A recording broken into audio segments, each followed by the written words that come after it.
पूर्व सैनिक हवलदार हंसराज ठारा डोगरा। मैं बहुत से एपिसोड पहले दे चुका हूँ। आज का एपिसोड का नाम मेरा परिकल्पना, यानी लाखों करोड़ों वर्ष पहले की वो अद्भुत घटनाएं जिनके बारे में एक विद्वान और ज्योतिष और विधि का विधान द्वारा परिकल्पना ही कर सकता है। तो पहली परिकल्पना, जो कि सौर मंडल के जन्म के बारे में मैं पहले 2 बार एपिसोड में थोड़ा थोड़ा दे चुका हूँ। वो जो एपिसोड मेरा आज मुझे दोबारा देना पड़ रहा है, क्योंकि आज सुबह सुबह जब मैं बिस्तर से उठा तो मेरे दिमाग में एक बात आई। कि क्यों ना गूगल से पूछ लिया जाए कि सौर मंडल के जन्म की क्या परिकल्पना है विद्वानों की और वैज्ञानिकों की। तो उससे जो निकल कर आया विज्ञानों का और विद्वानों का, लगभग चार एपिसोड उससे निकल कर आए, जो कि गूगल ने मुझे बताए।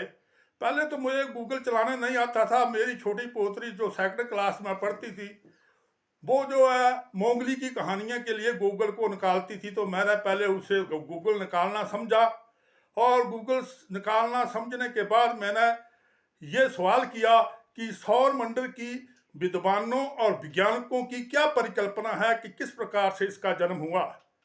जब मैं ये गूगल से पूछा तो गूगल ने कुछ ऐसी बातें बताई जिनमें से सिर्फ 5% बातें मेरी परिकल्पना के साथ मेल खाती थी।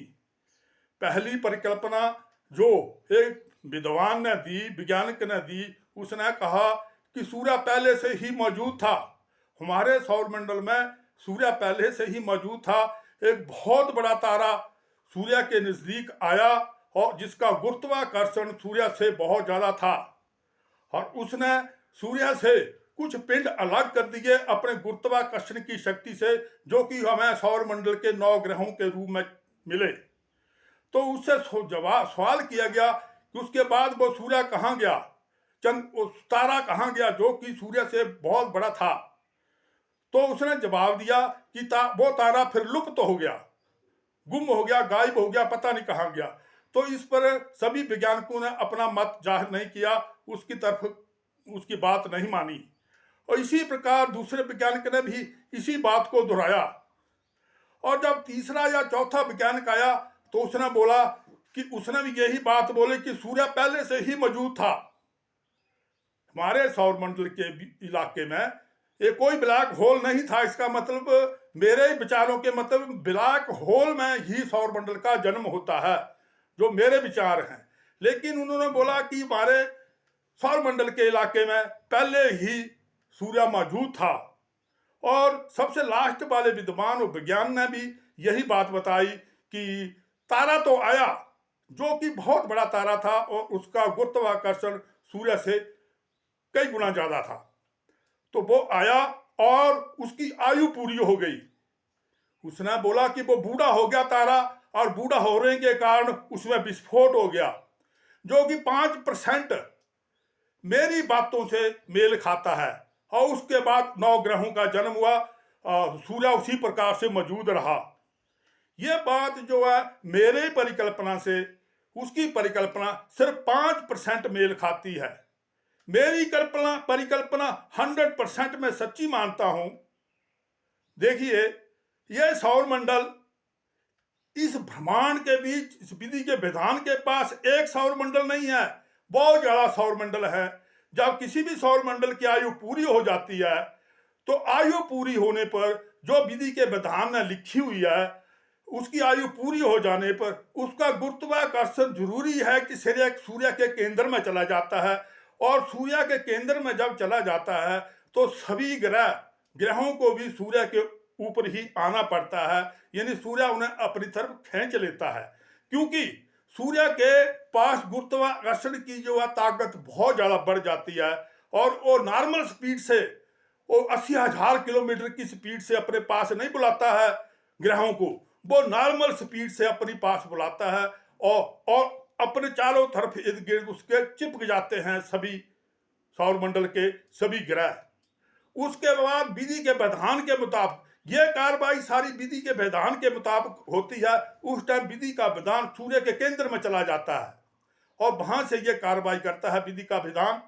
और सूर्य के केंद्र में बैठकर विधि का विधान सभी ग्रहों को यूं समझिए कि सभी ग्रहों को अपनी अपनी चारों तरफ ले आता है और चिपका लेता है, और उस केंद्र में बैठकर सौर मंडल का जो है अंतिम संस्कार करता है, उसका पिंडदान करता है। और यह कार्रवाई पूरी हो जाने के बाद ही सौर मंडल का विधि का विधान दोबारा जन्म देता है। जन्म देने के लिए विस्फोट करता है, यानी बिग बैंग विस्फोट करता है सौर मंडल का विधि का विधान। और इस जरिए सभी ग्रहों का दोबारा जन्म होता है। और जो केंद्र है वो केंद्र सूर्य के रूप में जो है विधि का विधान छोड़ देता है। उस केंद्र को से सूर्य का विधान बाहर आ जाता है और उसी केंद्र को जो है सूर्य के रूप में सौर मंडल का संचालन करने के लिए उसे जो है छोड़ देता है। और उसकी दोबारा आयु का बटन लाखों करोड़ों अरबों खरबों साल पहले ही बटन बनाकर रख देता है। इस प्रकार से समय आने पर दोबारा सौर मंडल का जो है जन्म होता है। ये ब्रह्मांड के बीच एक सौर मंडल नहीं है, बहुत सौर मंडल है। जिसका नंबर आता है वो जिसकी मृत्यु होनी होती है, जो उसको दोबारा जन्म होता है, उसी के लिए उसी के ऊपर जो है अपना विधि का विधान यह कार्रवाई करता है। वो गूगल वाले बोल रहे थे कि तारों में विस्फोट होता है और आयु पूरी होने पर तारों में विस्फोट होता रहता है। तो आज मैं गूगल वालों को बता देता हूं कि इस ब्रह्मांड के बीच हमारे सूर्य से भी बड़े तारे हैं और जिनकी जो ऊष्मा हमारे सूर्य से भी ज्यादा है। और इसी ब्रह्मांड के बीच ठंडे तारे भी हैं, जैसे चंद्रमा ठंडा है और हमारे ग्रह कुछ ठंडे हैं। तो जो चमकीले तारे हैं वो जो है ऊष्मा वाले तारे हैं। चंद एक उन तारों के ऊपर अपनी रोशनी डालते हैं जो हमें सभी तारे चमकते हुए नजर आते हैं। और तारों का टिमटमाना तो आज का हर बच्चा जानता है कि तारे क्यों टिमटमाते हैं। बहुत ज्यादा दूरी होने के कारण जब उनका प्रकाश हमारी तरफ आता है तो कुछ रास्ते में ऐसी गैसों के बीच से गुजरना पड़ता है जो कि प्रकाश की कुचालक होती हैं, और उसी कारण हमें तारे टिमटमाते हुए दिखाई देते हैं, जो कि स्कूलों में पढ़ाया जाता है।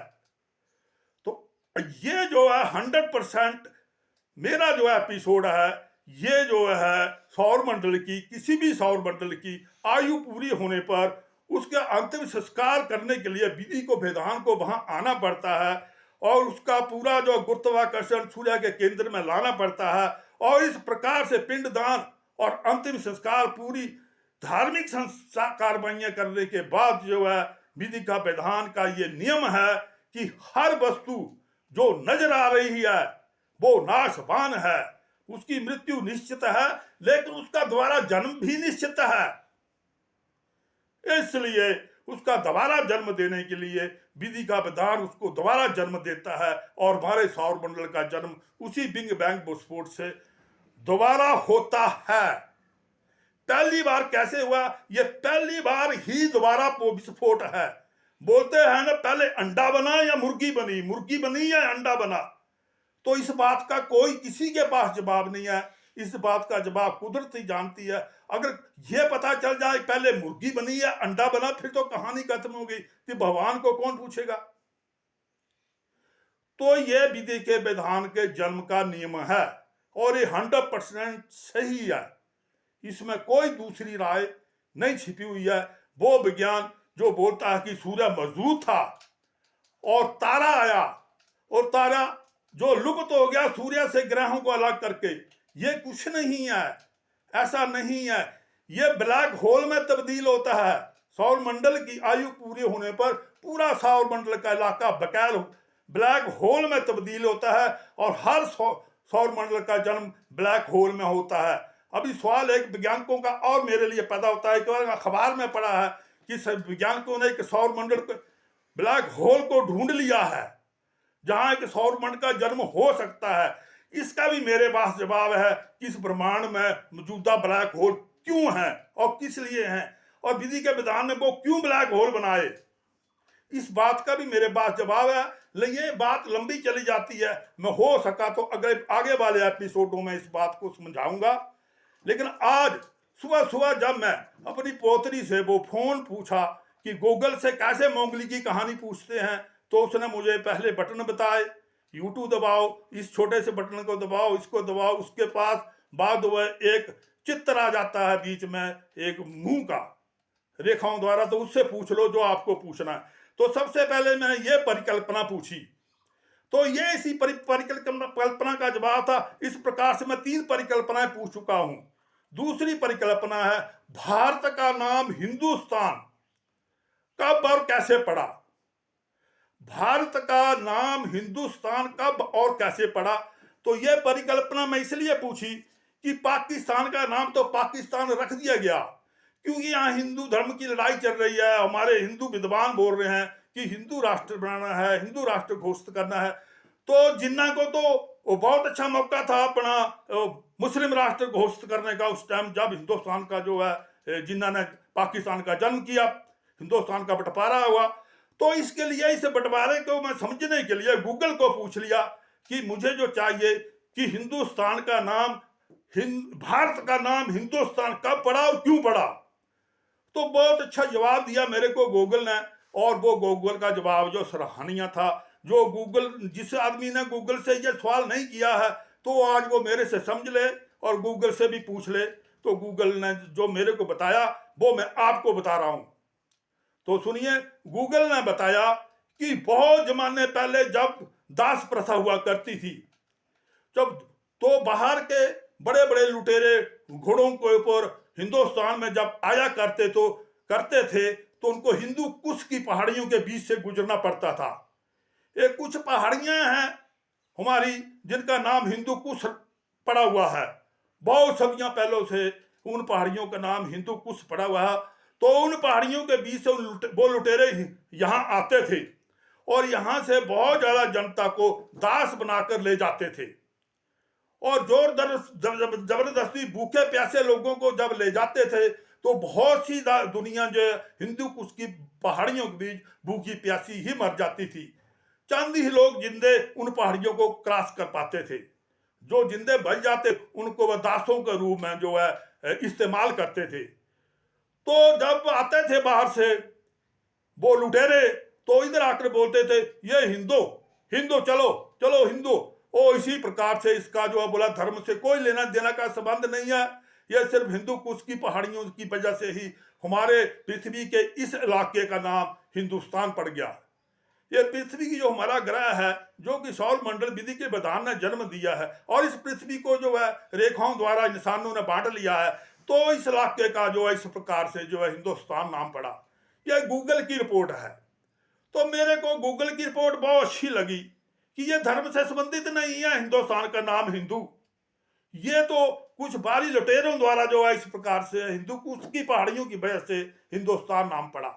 और मेरे को बहुत खुशी की बात हुई, क्योंकि रात को सोए सोए मेरे दिमाग में एक बात आई कि जिन्ना जिन्ना जो 47 के बाद जो दो थ्योरी, दो नेशनल थ्योरी पर काम शुरू किया, उसने महान नेता हैं जिन्ना को मैं छोटा नेता नहीं समझूंगा, वो भी महात्मा गांधी की तरह ही भारत के महान नेता हैं। क्योंकि तो उसने जो है 2 नेशनल, जब उसको नेशनल मिल गया, इलाका मिल गया, तो उसने जो है क्यों नहीं नाम रखा मुस्लिमिस्तान। उसको तो मुस्लिमिस्तान नाम रखना चाहिए था, क्योंकि उनको मुसलमानों का लीडर था। तो महात्मा गांधी तो हिंदुओं के लीडर थे, वो तो हिंदुस्तान, तो ठीक है, वो तो पहले से पड़ा हुआ है नाम, लेकिन उसने क्यों नहीं मुस्लिमिस्तान रखा। तो जिन्ना की जो मैंने बात, फिर मैंने सवाल किया गूगल से मैंने यही सवाल किया कि हिंदुस्तान के नाम का तो मुझे पता लग गया किस वजह से हिंदुस्तान का नाम पड़ा है, लेकिन जब भारत 1947 में आजाद हुआ और 2 नेशनल थ्योरी, ये 2 नेशनल थ्योरी जिन्ना की कामयाब हो गई, तो जिन्ना ने जो है फर्स्ट प्रेसिडेंट के रूप में क्या बोला, उसने पाकिस्तान क्यों बोला, उसको तो वह मुस्लिमिस्तान बोलना चाहिए था। इसकी भी मेरे को रिपोर्ट चाहिए, क्या कारण, क्या बात है। तो जब मैंने जिन्ना का जो है प्रेसिडेंट के रूप में 15 अगस्त को ही उसने जो अपना जो है देश की आजादी का दिवस मनाया। याद रखें, पाकिस्तान में भी 14 अगस्त को नहीं, लेकिन 15 अगस्त हिंदुस्तान में, भारत में भी 15 अगस्त और पाकिस्तान में भी 15 अगस्त को ही जिन्ना ने आजादी का दिवस मनाया। और जब तक जिंदा रहा, जिन्ना जब तक जिंदा रहा, वो 15 अगस्त को ही पाकिस्तान का आजादी दिवस मनाता रहा। जब ये आतंकवादियों का जमाना आ गया, ये बाद में एक किस्म के से जो बेईमान पाकिस्तानी आ गए, तो उन्होंने जो है 14 अगस्त रख दिया, वो अपने नेता को भी भूल गए। तो ये किसी की बात नहीं है, लेकिन जिन्ना की मैं ये खूबी बता रहा हूं आपको कि जिन्ना की क्या मैं बात सुनी जो उसकी मुझे बहुत अच्छी लगी। वो एक भारत के नेता होने के काबिल बन गया। उसने प्रेसिडेंट के रूप में, अभी गूगल में अभी मैंने सुना उससे कि उसने जब प्रेसिडेंट के रूप में भाषण दिया तो उसने बोला कि हमारा भारत बहुत पहले आजाद हो गया होता अगर ये हिंदू मुस्लिम की कहानी बीच में आती, ये दीवार खड़ी ना होती। ये हिंदू मुस्लिम की जब दीवार खड़ी हो जाती थी तो इसका जो है इसी कारण से हमारा देश इतने टाइम तक गुलाम रहा, नहीं तो भारत बहुत पहले आजाद हो जाता। इसीलिए मैंने 2 नेशनल की थ्योरी रखी कि यहां जो है हिंदू मुस्लिम खड़ा हो जाता है, एक ही जाति की दीवार खड़ी हो जाती है, जो कि मेरे को अच्छी नहीं लगी। और मुझे जो है हिंदू मुस्लिम की जो बात, वो दीवार अच्छी नहीं लगी, और उसकी वजह से ये 2 नेशनल की जो थ्योरी मेरे को रखनी पड़ी। लेकिन अभी हमारी बंटवारा हो गया है, लेकिन वो बंटवारा भी मेरी सोच के मुताबिक तो क्लियर नहीं है। लेकिन जितने भी हिंदू हैं मेरे देश में, जो भी जाति हैं, चाहे मुसलमान है, सब है, ये सभी जातियां अपनी जातियों को भूलकर मानवता का और देश को तरक्की का जो है रास्ते पर ले जाने का ही कार्य करना है। जातियां हिंदू मुस्लिम ये जो है अपनी आस्था बाद में है, लेकिन देश की आस्था पहले है, देश की तरक्की पहले है। तो उसने जब भारत का नाम लिया कि हमारा भारत, ये देश, हम बहुत पहले आजाद हो जाते अगर ये जाति की जो दीवार बीच में बार बार खड़ी ना होती। जाति की दीवार के कारण हम आजाद पहले नहीं हो पाए। तो इसी कारण वो भारत का ही नेता पाया गया। बेशक उसने एक पाकिस्तान अलग बनाया, लेकिन उसने अपनी भावना व्यक्त कर दी फर्स्ट प्रेसिडेंट के रूप में, जो उसकी इस प्रकार की भावना थी। तो मेरे को यह भावना बहुत अच्छी लगी जिन्ना की, जिन्होंने बोला कि अपनी सभी जाति को भूलकर हम एक दूसरे से मानवता के अनुसार जो है देश की जो है तरक्की करेंगे, पूरे कानून सभी की भलाई के लिए बनाए जाएंगे। तो इस प्रकार से जब तक जिन्ना जिंदा रहा तब तक पाकिस्तान में 15 अगस्त को ही स्वतंत्रता दिवस हिंदुस्तान की तरह ही मनाया गया। लेकिन जिन्ना के मरने के बाद एक आतंकवादी सोच पाकिस्तान में आ गई, और उस आतंकवादी सोच ने 14 अगस्त को जो है, तो पाकिस्तानियों का कोई दीन मजहब नहीं है मेरे विचारों में, जिन्होंने जो अपने नेता की ही बात को रद्द करके बदली कर दिया। तो अभी के जो पाकिस्तानी हैं, इनका कोई भी दीन मजहब नहीं है, इन्हें ना कोई धर्म है, ना इनका कोई नेशन रह जाता है। तो ये थी मेरी बात अभी देशों के बंटवारे की, और इसकी हिंदू कुश की पहाड़ियां, जो हिंदुस्तान का नाम कब रखा गया, कैसे पड़ा, और मुस्लिमिस्तान क्यों नहीं पाकिस्तान का नाम हुआ। तो कहाँ जिन्ना मुस्लिमिस्तान रखेंगे, जो कि बहुत बड़े भारतीय नेता थे, और उन्होंने भारत की जो है, उनके बीच में जो है भारत के प्रति जो है, अपनी जन्मभूमि के प्रति जो है संवेदना कूट कूट कर भरी हुई थी। और उसी संवेदना के कारण उन्होंने वो बुजुर्ग नाम लिया कि ये जातियों की वजह से हम आज तक आजाद नहीं हो पाए। हिंदू मुस्लिम का जो पहाड़ बीच में खड़ा हो गया, इसमें हम अंग्रेज फायदा उठाते रहे। इसका कहने का सीधा मतलब ये था। तो ये सारा मेरा एपिसोड आप बहुत अच्छी तरह से आज समझ गए हैं। और अभी मैं नेताओं की अगर बात करूं, 47 से पहले के नेताओं की बात करूं, तो मेरे दिमाग में दर्जा किस प्रकार से है नेताओं को, आजादी के नेता कौन कौन हुए, ये इनका जो मैं अपने विचारों में आपको ना बताता हूं, तो मेरे नाम की लिस्ट में किस प्रकार से नेता बने और किस प्रकार से नेताओं का आगे ये गूगल में फिर पूरी कहानी मैंने पूछी कि जवाहरलाल नेहरू को किस प्रकार से प्रधानमंत्री महात्मा गांधी ने जो नियुक्त कर दिया। तो उन्होंने गूगल ने बहुत लंबी कहानी बताई कि वो जो है पटेल भाई जो है बहुत बार इलेक्शन जीत गए प्रधानमंत्री बनने के दौर में आगे आने के लिए, लेकिन महात्मा गांधी नहीं चाहते थे कि पटेल, लौह पुरुष पटेल प्रधानमंत्री बने। उनमें जो उनको जो है सबसे ज्यादा गुण नेहरू में नजर आते थे, और नेहरू में जब उनको गुण नजर आते थे तो पटेल से उन्होंने नेहरू के लिए हाथ बढ़ाकर एक पर्चा देकर, पटेल को महात्मा गांधी ने एक पर्चा दिया कि आप दुख मत मनाना, मैं प्रधानमंत्री नेहरू को बना रहा हूं, आप अपनी आत्मा से दुख मत मनाना। और ये जो है उसने साइन कर दिए पटेल ने महात्मा गांधी के इस पर्चे पर भी साइन कर दिए कि आप नेहरू को जो है, ये गूगल में मैंने सुना कि आप नेहरू को बना दो, मेरा कोई रोष नहीं है। लेकिन कुछ दिन रोष बताया जरूर रहा, और फिर दोबारा महात्मा गांधी के साथ पटेल हंसने खेलने लग पड़े और बोलने लग पड़े कि जब आप प्रधानमंत्री नहीं बने तो आपने मेरे को भी नहीं बनाया, तो कोई बात नहीं, मुझे कोई नाराजगी नहीं है इसमें। तो यह थी महात्मा गांधी की और पटेल की बात। तो अभी मेरी नजरों में भारत के नेता सर्वश्रेय पटेल सबसे ऊंचे दर्जे में जो है आजादी के नेता, और भारत के नेता पटेल, और उनके साथ ही खड़े हो जाते हैं सुभाष चंद्र बोस। ये दोनों नेता जो है आजादी के लिए और भारत की जो है प्रभुसत्ता के लिए, भारत के साथ प्रेम के लिए, ये दोनों नेता बराबर के दर्जे के हैं। उसके नीचे आ जाते हैं महात्मा गांधी, उनके साथ ही जिन्ना खड़े होते हैं। क्योंकि जब मैं उनका सुना, उनका भी मैं गूगल में सुना आज, तो उन्होंने भारत की जो स्वतंत्रता के बारे में बताया कि जातियां दीवार बनकर खड़ी हो जाती थी और हम पहले आजाद नहीं हो पाए, तो इसलिए ये भी महात्मा गांधी के साथ खड़े हो जाते हैं। इनको भी हम ये नहीं बोलेंगे कि दूसरा राष्ट्र क्यों बनाया, वो मजबूरी नजर आई इनको जातियों की वजह से, जब हम पहले आजाद नहीं पाए। जो इन्होंने पहले नहीं आजाद होने के कारण से ये जो है अपनी किसी द्वेष से, मेरे मन के द्वेष से इनमें कोई नहीं जाता है, ये भी साफ महात्मा गांधी की तरह ही पाए जा रहे हैं। और उसके बाद आ जाते हैं जवाहरलाल नेहरू। अंत में स्टेज जो है बहुत बढ़िया नेताओं में जवाहरलाल नेहरू की भी है। क्योंकि जवाहरलाल नेहरू की इसलिए है कि जब हम स्कूल में सन 62 में पढ़ा करते थे, और सन 64 में जो है जवाहरलाल नेहरू को हार्ट अटैक हुआ, मई का महीना था, तो हम दूसरी तीसरी क्लास में उस टाइम पढ़ा करते थे। तो नेहरू जी का हार्ट अटैक से जो विदेश में कहीं पता नहीं कौन से देश में उनका जो हुआ है, अब तो मैं गूगल से पूछूंगा तो पता चल जाएगा। हार्ट अटैक से उनकी जो मृत्यु देहांत हुआ, तो स्कूल से छुट्टी हो गई, बहुत गर्मी थी, और बहुत गर्मी में छोटे पाँव, हमारे पाँव में जूता नहीं हुआ करता था।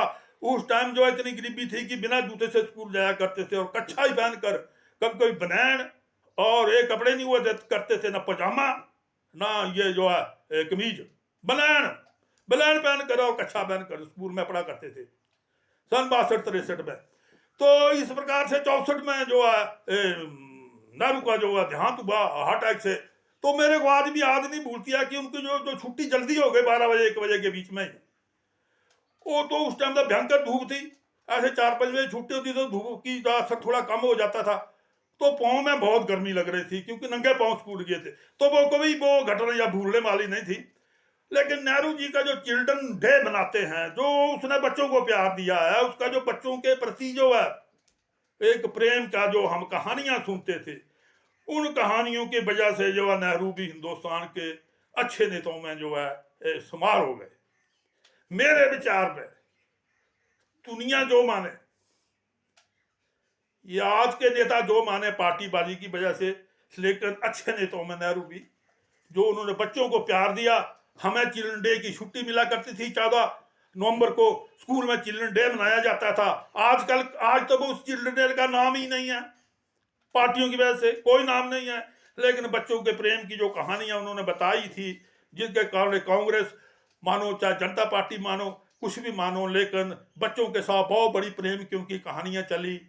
अटल बिहारी वाजपेयी ने भी ये रास्ते को अपनाया था बच्चों के प्रेम को, लेकिन नेहरू बहुत आगे से इसके लिए।